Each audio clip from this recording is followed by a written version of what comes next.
1400 साल पहले अरब की जमीन पर एक राक्षस ने जन्म लिया था। एक राक्षस ने जन्म लिया था जो मानव जाति को खत्म करना चाहता है। कुरान लिखा ही इसीलिए गया है। ये जो कह रहे हैं यही सच है और इसके अलावा कुछ भी सच नहीं है। अध्ययन करने के बाद मैं ये समझ चुका था ये जो कुरान अल्लाह की किताब कहा जाता है ये अल्लाह की किताब नहीं है। तो मैंने उसमें से सिर्फ वो आयतें निकाली जिनको 26 आयतें कहा जाता है, वो आयतें उनमें से चिन्हित की जिसमें काफिरों को मारने की और मार देने की और उनके हक छीनने की, बंटवारे की बात की गई थी। ये 26 आयतें वो हैं। और काफिर कौन? जो अल्लाह को अल्लाह न माने, जो मोहम्मद को अल्लाह का रसूल न माने, जो अल्लाह की आयतों से इनकार करे उसको काफिर कहते हैं। यानी कि सनातन धर्म के मानने वाले मुसलमानों की निगाहों में काफिर है, काफिर है। और कुरान के अंदर संघर्ष आपसे ही लिखा है, आपसे ही संघर्ष लिखा है, क्योंकि सनातन धर्म को मिटाकर अरब की सरजमीन पर इस्लाम पनपा है। सनातन धर्म, आप एक बात मान लीजिए, किसी भी धर्म में जैसे भी पूजा पाठ होता हो उसके लिए कोई बात कुरान में नहीं है, लेकिन मूर्ति पूजा को हराम करार देते हुए उनका कत्ल कर देना, मूर्तियों को तोड़ देना कुरान में लिखा है। तो ये इस बात से आपको ये अंदाजा लगाना होगा कि सिर्फ और सिर्फ अगर इस्लाम सबसे बड़ा दुश्मन है तो वो आपका है। पूरी दुनिया में 1400 साल पहले आया हुआ मजहब, धर्म कैसे दूसरी आबादी हो गया? कभी आपने विचार किया? आप कहां थे और कहां आ गए? भारत का क्या नक्शा था? आपने सब कुछ खोया, ईरान खोया, इराक खोया, अफगानिस्तान खोया, नेपाल खोया, आप सब कुछ खोते चले गए। आप एक अब जो भारत है सिर्फ वहां तक सीमित हो गए, लेकिन उस भारत पर फिर भी 100 करोड़ से ऊपर आपकी आबादी है। और 100 करोड़ की आबादी जिसको वो काफिर समझते हैं, जिसको मारना अपना धर्म समझते हैं, इससे बड़ी आबादी उनको इकट्ठा कहीं और मिलने वाली नहीं। इसलिए हिंदुस्तान पर ISIS का शिकंजा कसता चला जा रहा है। आप होशियार नहीं है। अगर आप होशियार होते तो यहां पर मुगल आए होते, आप संगठित होते तो यहां पर दुश्मनों ने, इस्लामिक आतंकियों ने कब्जा न किया होता। आप क्योंकि विचार से अच्छे हैं, क्योंकि आपके अंदर प्रेम है और जो जैसा होता है दूसरे को वैसा ही समझता है। आपने आने वाले को सोचा कि चलो ठीक है, कोई राजा है आ रहा, या उससे जो संघर्ष कर रहा है उसको अकेले संघर्ष करने के लिए छोड़ दिया, उसका साथ नहीं दिया सब राजाओं ने मिलकर। वरना इतनी हिम्मत नहीं थी कि एक तादाद में जो फौज लेकर हिंदुस्तान आए थे, अगर यहां के सनातनी खड़े हो जाते तो इतने नहीं मारे जाते जितना तुम्हारे ऊपर राज करके उन्होंने तुमको मार दिया। इतना नहीं मारे जाते। लेकिन हमारे अंदर जो इंसानियत है उसने हमें रोक लिया। लेकिन आज वो त्यागना होगी आपको। हम ये नहीं कहते कि आप किसी को मारो,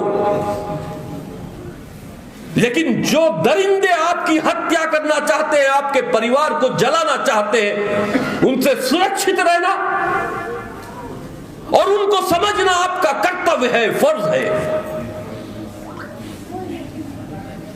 आप मारने मत जाइए, लेकिन कोई अगर आपको मारने आता है, आपका घर जलाने आता है, तो आप उसको जाने भी मत दीजिए। यह हिम्मत होनी चाहिए आपकी।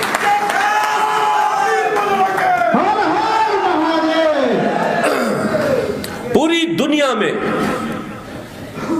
हमेशा मनुष्य जाति को खत्म करने के लिए दानवीय शक्तियां आई हैं, राक्षस आए हैं, और उनसे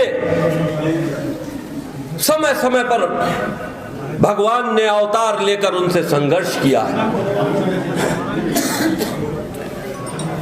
आप ये बात समझिए कि 1400 साल पहले अरब की जमीन पर एक राक्षस ने जन्म लिया था। एक राक्षस ने जन्म लिया था जो मानव जाति को खत्म करना चाहता है।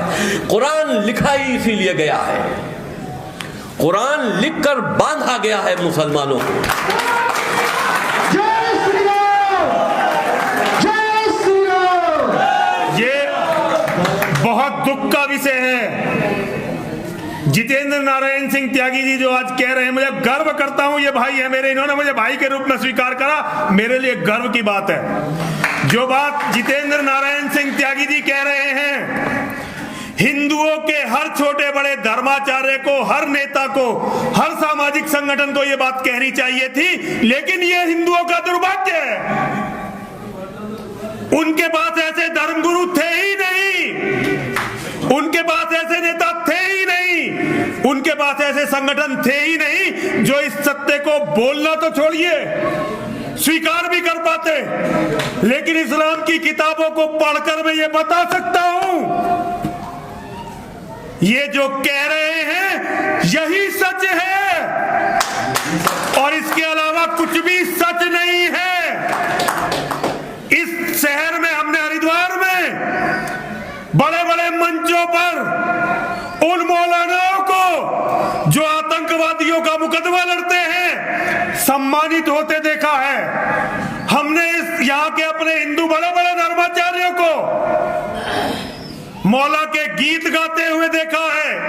हमने अपने बड़े बड़े लोगों को ये बताते देखा है कि जैसे राम है, जैसे कृष्ण है, वैसे ही मोहम्मद है। ये कितने डूब के मरने की बात है। जहां तक भी चाहे सोशल मीडिया के माध्यम से या सामने बैठे हुए लोगों के माध्यम से अगर मेरी आवाज कहीं तक पहुंचे तो इस व्यक्ति के त्याग के लिए अपने धर्म गुरुओं को मजबूर करिए कि किसी की भी इतनी हिम्मत ना हो कि कोई खड़ा होकर मंच पर रामकृष्ण से मोहम्मद की तुलना कर दे। और एक संगठन है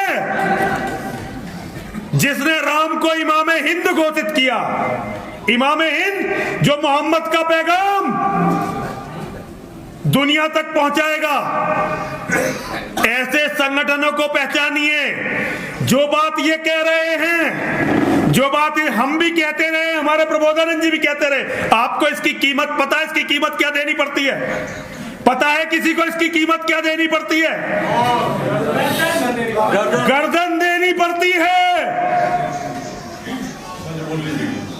और गर्दन जाएगी जरूर, लेकिन तुम लोग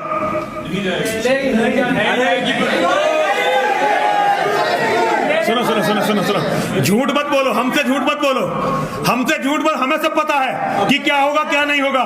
लेकिन मैं इतना कहना चाहता हूं, इस व्यक्ति का यदि सम्मान करते हो तो दुनिया में जो कहे कि हिंदू और मुसलमान एक जैसे हैं, उसको अगर पत्थर भी ना मार सको तो मुंह से गाली जरूर दे देना। देखिए,